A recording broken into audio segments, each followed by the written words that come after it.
Let me paint you a picture. It's Sunday afternoon. You're scrolling through listings, not because you're seriously looking, but because everyone around you seems to be buying. Your coworker just closed on a place. Your cousin texted a photo of her new backyard. And somewhere in the back of your mind, a quiet voice keeps asking, am I falling behind? That feeling? That's not logic talking. That's something older and louder than logic.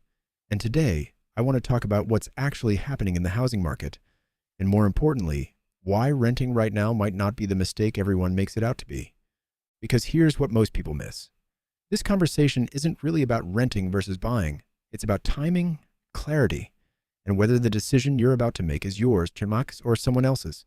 We've been taught a story for decades. Renting is throwing money away. Buying is building wealth. It sounds clean. It sounds obvious. But if you pull on that thread, it starts to unravel pretty fast. Think about it this way. When you rent, you pay for a place to live. When you buy, you also pay property taxes, maintenance, insurance, interest. For the first several years of a mortgage, most of what you're paying goes to the bank, not toward equity. That's not a secret. It's just math that rarely gets mentioned in the buying is always smarter conversation. Now add in today's market. Mortgage rates are still sitting at levels that feel uncomfortable for a lot of buyers. Home prices, while softer in some markets, haven't dropped the way people hoped. And affordability, the real measure of whether buying makes sense for your specific situation, is at some of the worst levels we've seen in a generation. This is where it gets interesting. The people feeling the most pressure to buy right now are often the ones who can least afford to stretch. And that tension between social expectation and financial reality is exactly where bad decisions get made. I want you to think about someone, let's call her Maya.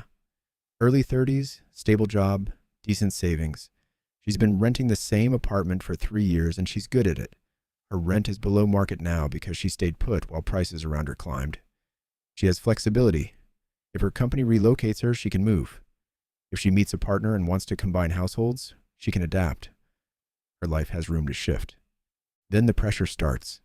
Her parents ask every holiday. Her friends send listings. A well-meaning colleague says you're basically paying someone else's mortgage. And slowly that quiet clarity Maya had starts to blur.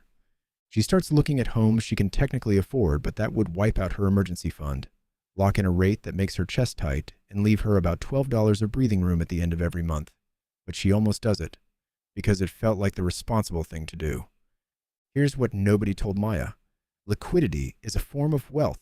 Flexibility has financial value, and a mortgage you can barely service isn't a wealth-building tool.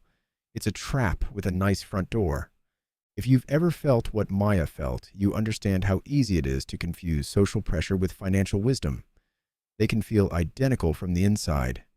Here's the mindset shift I want to offer you. Renting is not a waiting room for real life.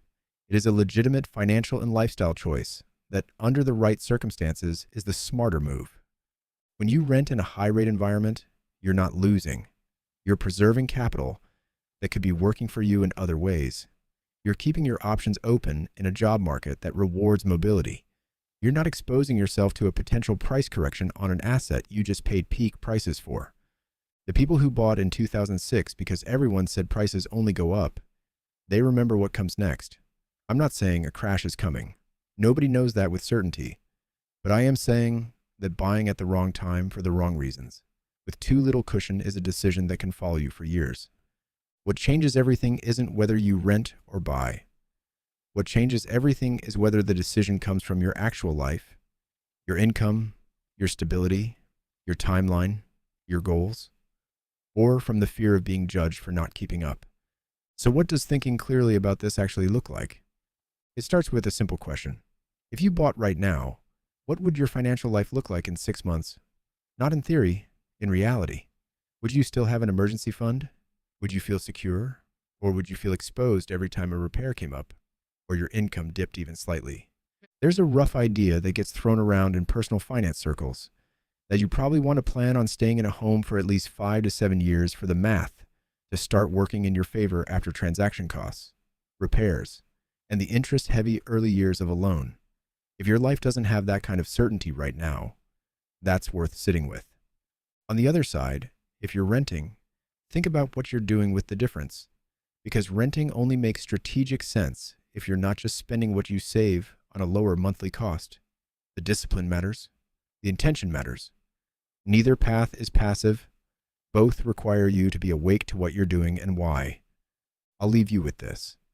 The housing market has a way of making everyone feel like they're running out of time, like there's a door closing, and if you don't get through it, right now, you never will.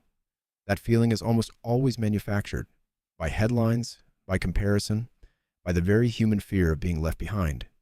The truth is quieter than that. The right time to buy is when your finances are ready, when your life has enough stability to support the commitment, and when the decision genuinely comes from you, not from a comment someone made at a dinner party. Renting right now isn't giving up. For a lot of people in this specific market with these specific conditions, it might just be the most clear-eyed thing you can do. And clarity, in a market that constantly wants you to panic or rush, is worth more than people give it credit for. Take your time. Make the decision that's actually yours. And remember that awareness, even when it leads you to wait, is always better than action driven by fear.